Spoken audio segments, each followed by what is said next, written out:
The day my own daughter looked me in the eye and chose her husband over me, I had 2 suitcases and $17 to my name. What she didn't know was that I just inherited $1.2 million from a father I never knew existed. And by the time I was done, I owned the building she lived in, controlled her rent, and held her entire future in my hands.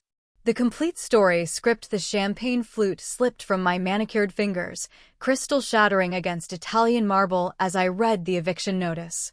But this wasn't my eviction, it was theirs.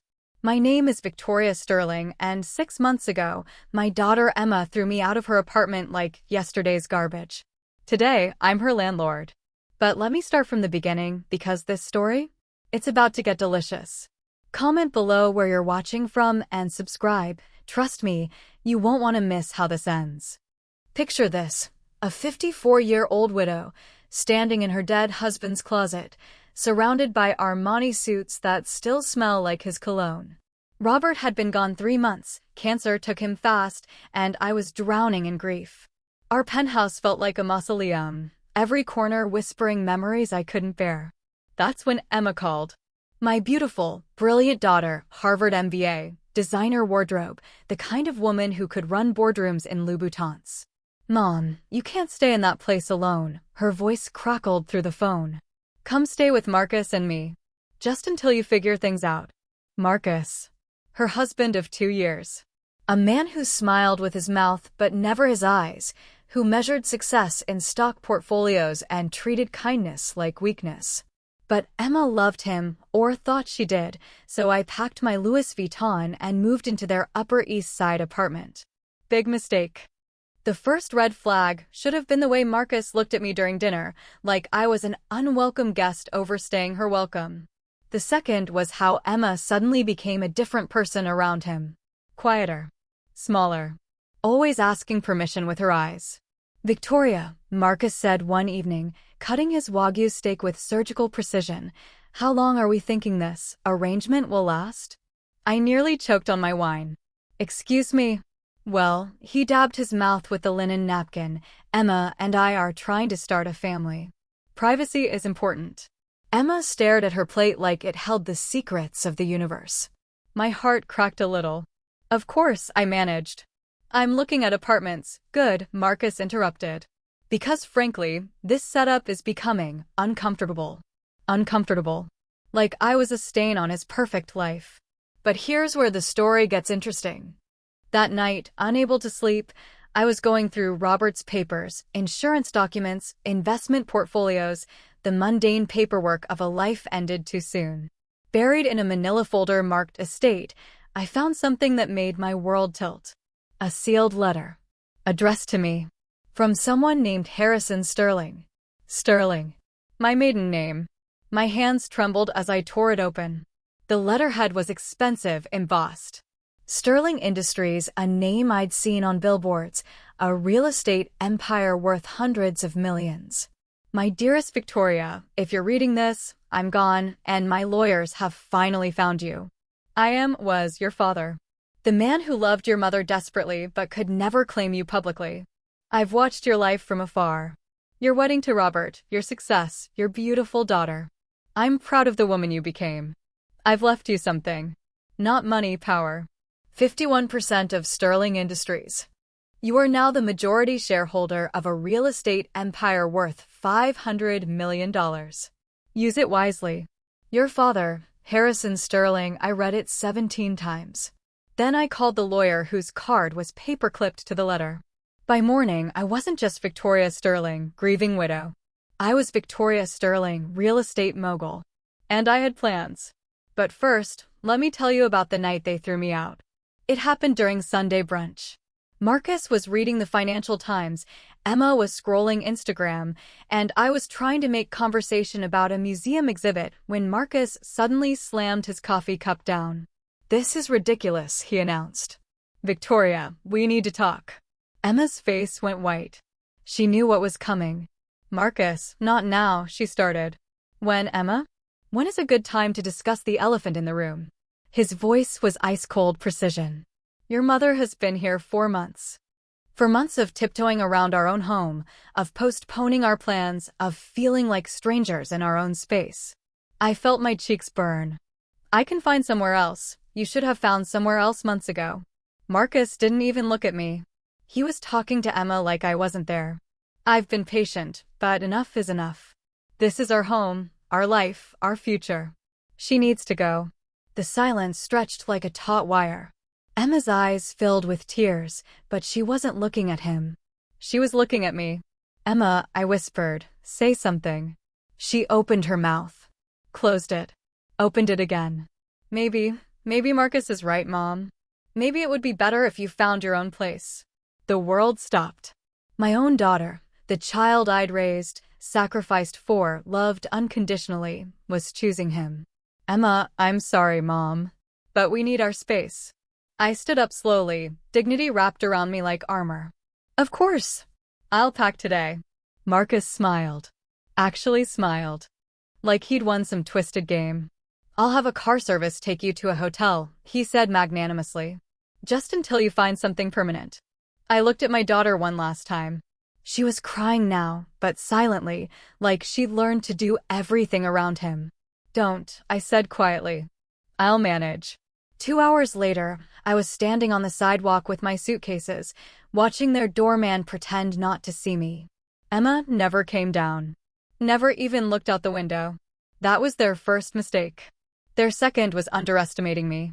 The Ritz-Carlton suite cost more per night than most people make in a week, but I didn't care. I ordered champagne, drew a bath, and made a phone call that would change everything. Sterling Industries, this is Jennifer. This is Victoria Sterling. I need to speak with the head of acquisitions. Now. Within 48 hours, I knew everything. Sterling Industries owned half of Manhattan's luxury real estate.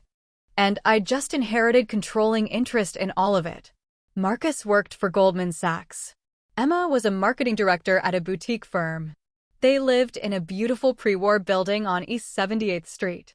A building that, according to my research, was owned by a subsidiary of Sterling Industries. Their landlord was about to become very interested in their lease. The first thing I did was study them. Not stalking, research. I knew Marcus left for work at 7:15 sharp, always in a black town car. Emma walked to the subway at 8:30, Hermes bag, always checking her phone.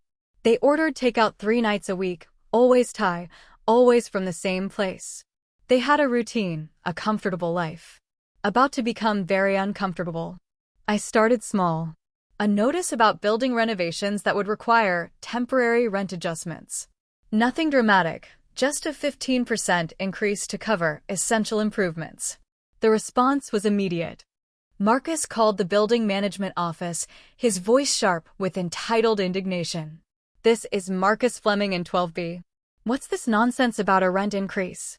I listened to the recording from my new corner office, sipping Bordeaux and smiling. I'm sorry, Mr. Fleming, but all tenants received the same notice. The building requires modernization. 15% is highway robbery. Do you know who I am? I work for Goldman Sachs. I have connections. This won't stand. Connections. How adorable. The building manager, briefed by me personally, remained professional. Sir, if you have concerns, you're welcome to speak with the new building owner directly. Fine. Get me a meeting. Oh, Marcus. Be careful what you wish for. The meeting was set for Thursday at 3 p.m. I arrived early, sitting behind the mahogany desk in what used to be Harrison Sterling's office.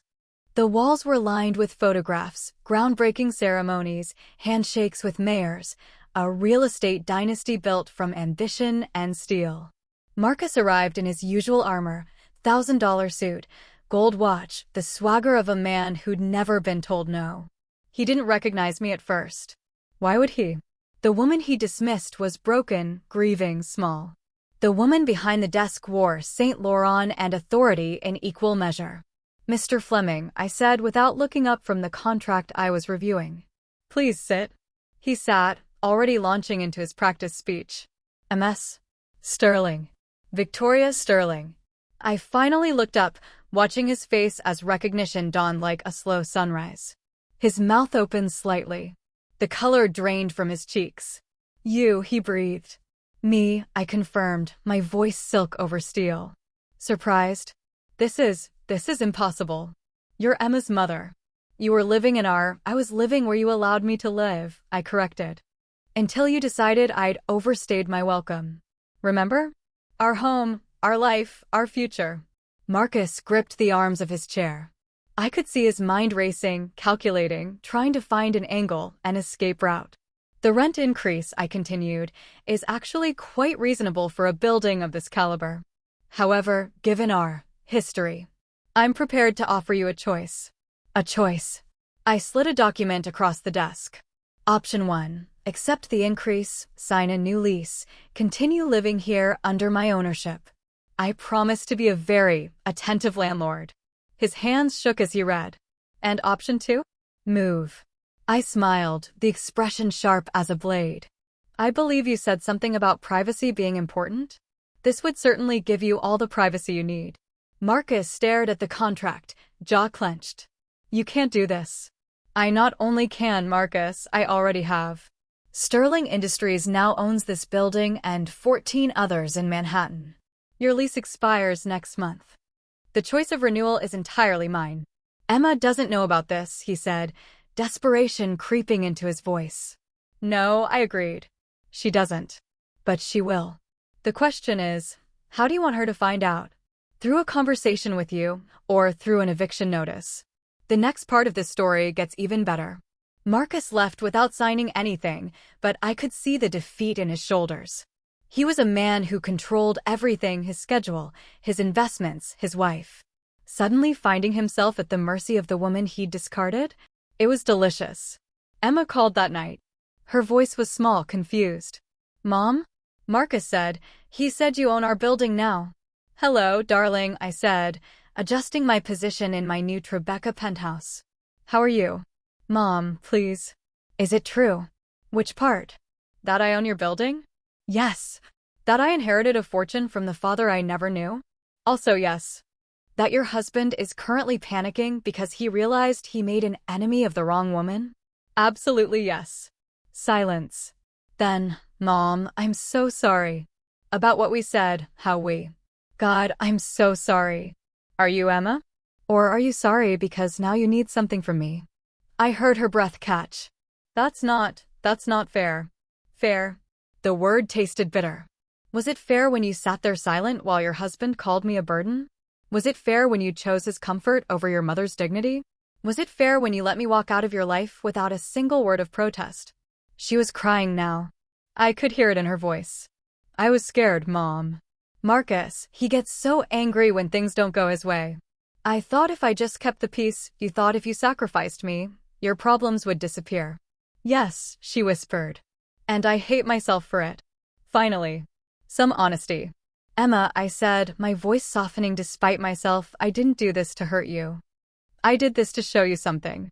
Show me what? That you married a man who throws tantrums when he doesn't get his way. A man who demands you choose between him and everyone else in your life. A man who will eventually do to you what he convinced you to do to me. Another long silence. Then, what do you want from us, Mom?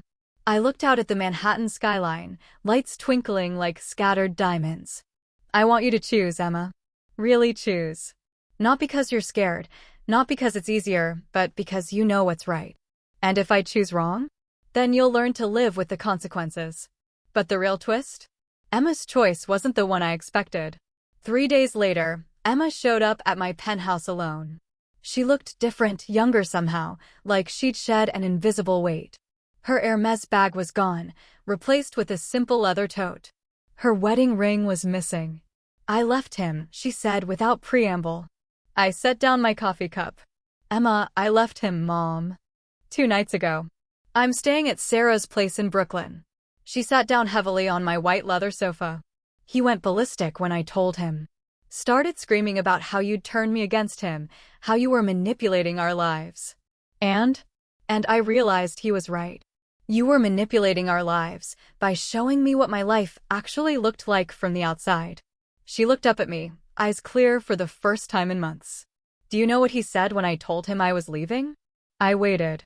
He said, you'll never find anyone who can provide for you like I can. Not that he loved me. Not that he'd miss me. That he could provide for me. Like I was some kind of acquisition. My heart broke for her. Oh, sweetheart.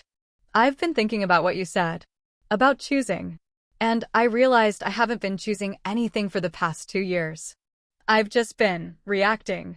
Trying to keep him happy, trying to avoid conflict, trying to be the perfect wife for a man who saw me as the perfect accessory. She pulled out her phone, scrolled to a text conversation. Look what he sent me yesterday. This is temporary. You'll come crawling back when you realize what you've given up. Your mother poisoned you against me, but you'll see. Without me, you're nothing. Charming, I said dryly. There's more. She scrolled down. I know about your mother's little real estate games. Tell her I'm not done with this. I have lawyers. I have connections. She picked the wrong enemy. I laughed, actually laughed. Poor Marcus. He still doesn't understand who he's dealing with. Emma looked at me curiously. What do you mean? Darling, I said, walking to my desk and pulling out a thick folder, your ex-husband's threats are adorable, but they're also evidence. Harassment, intimidation, attempted coercion. Sterling Industries' legal team is very, very good. You're going to sue him? I'm going to destroy him, I said simply. Not because I want to, but because men like Marcus only understand one language: consequences. And that's when Emma smiled, really smiled, for the first time in years. Good, she said. He deserves it. We spent the next hour making plans. Real plans. Emma would file for divorce, obviously. She'd move into the guest room here until she found her own place. We'd have Sunday dinners again, but this time without walking on eggshells around a man who saw women as property. But the best part? Emma had a confession. Mom, she said as we shared a bottle of wine on my terrace, Manhattan sparkling below us, there's something I need to tell you about the night I asked you to leave. What is it? I knew. Her voice was quiet. About Marcus, I mean. About what he really was. I'd known for months. I frowned. What do you mean? The way he spoke to waitresses. The way he talked about his female colleagues. The way he controlled everything. Our social calendar, our finances, even what I wore to his company events. She took a shaky breath. I knew he was going to ask you to leave. He'd been building up to it for weeks. My chest tightened. Emma. I could have stopped it. I could have said no, told him you were my mother, and this was as much your home as his. But I didn't. Tears spilled over. I chose the easier path. I chose avoiding conflict over protecting you. Why are you telling me this? Because you deserve to know that what happened wasn't about you not being good enough, or welcome enough, or small enough. It was about me being a coward. She looked at me directly. And because I want you to know that I'll never choose the easy path over you again. That night, I called my lawyer and did something that surprised even me. I want to drop the harassment charges against Marcus Fleming, I told him. Mrs. Sterling, with respect, that's not advisable. His threats were explicit, I know. But I have a better idea. The next morning, Marcus received a different kind of legal document. Not a lawsuit, but an offer. Sterling Industries was prepared to offer him a generous settlement, 6 months' rent at his current apartment, a stellar reference letter, and a glowing recommendation to potential employers. The catch? He had 48 hours to accept and 30 days to vacate the building. The offer was non-negotiable and expired at midnight. He called Emma 17 times that day. She didn't answer. He showed up at my building twice. Security politely escorted him away. Finally, at 11:47 p.m., 13 minutes before the deadline, the signed papers arrived via messenger. Marcus Fleming was officially out of our lives. Emma moved back into her old apartment, now rent-free, courtesy of her mother's generosity. She started therapy, joined a book club, reconnected with friends she'd lost touch with during her marriage. Watching her rediscover herself was like watching a flower bloom after a long, harsh winter. But the real victory came 6 months later. I was in my office when Jennifer buzzed me. Mrs. Sterling? There's someone here to see you. Says he's your son-in-law. I frowned. Emma was divorced. Send him in.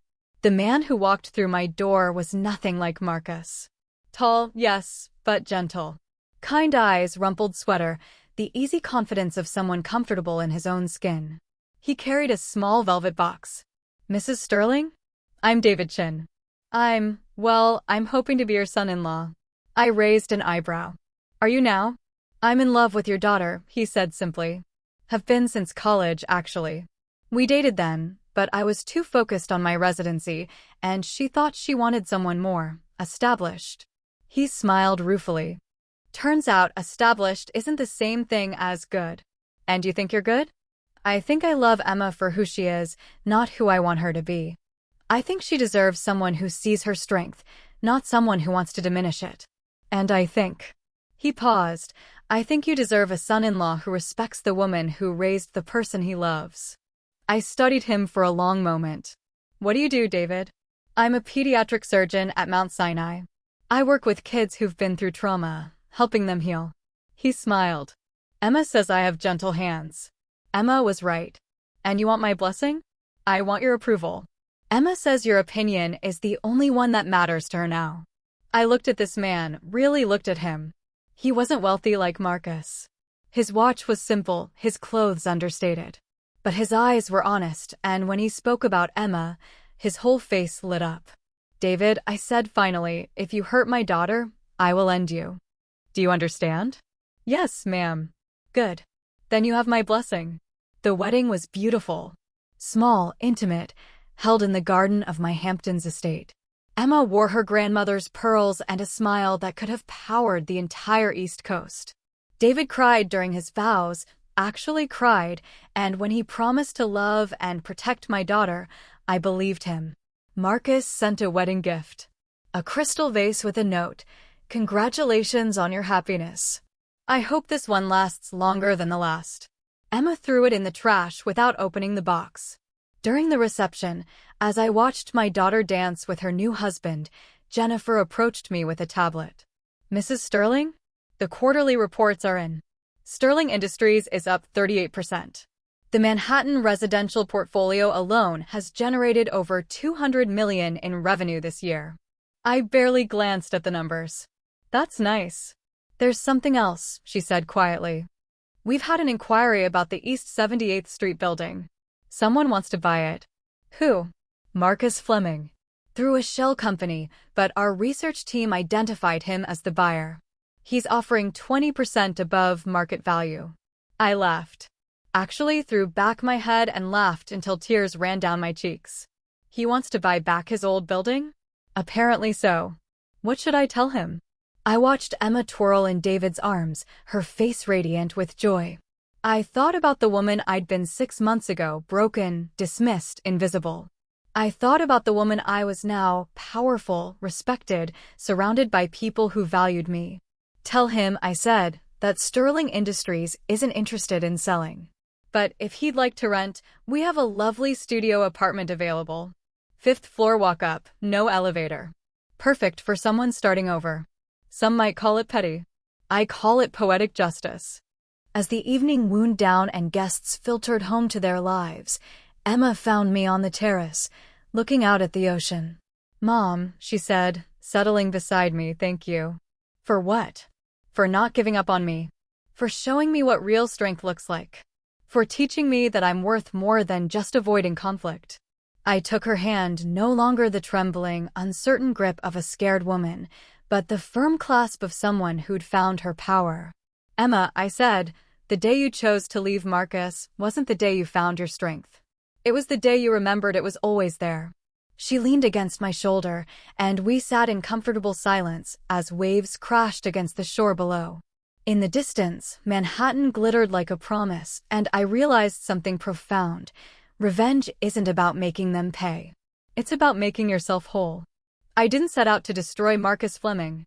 I set out to rebuild Victoria Sterling. The fact that those two things were connected? Well, that's just the universe balancing the scales. Today, Sterling Industries manages over $1 billion in real estate assets. Emma runs the charitable foundation we established, helping women rebuild their lives after divorce. David operates on children and comes home every night grateful for the life they've built together. And Marcus? The last I heard, he was working for a mid-tier firm in Phoenix, renting a 1-bedroom apartment and telling anyone who'll listen about the ex-wife's family who conspired against him. Some people never learn. But here's the thing about real power, it's not about crushing your enemies. It's about building something so beautiful, so strong, so unshakably yours that their opinions become irrelevant. I used to think love meant making yourself small to keep others comfortable. Now I know better. Love means taking up space. Love means refusing to disappear. Love means teaching the people around you that you're worth choosing, worth defending, worth celebrating. And if they can't see that, well, that's their loss. As I finish telling you this story from my office at the top of Sterling Tower, the sun setting over a city I now help shape, I want you to remember something. You are not too much. You are not too old. You are not too broken. You are not too late. You are exactly powerful enough to change everything. The woman who was thrown away like trash became the queen of her own empire. And if I can do it, starting over at 54 with nothing but grief and $17, so can you. Don't forget to subscribe for more stories of women who refuse to stay down. Your transformation is waiting. What will yours look like?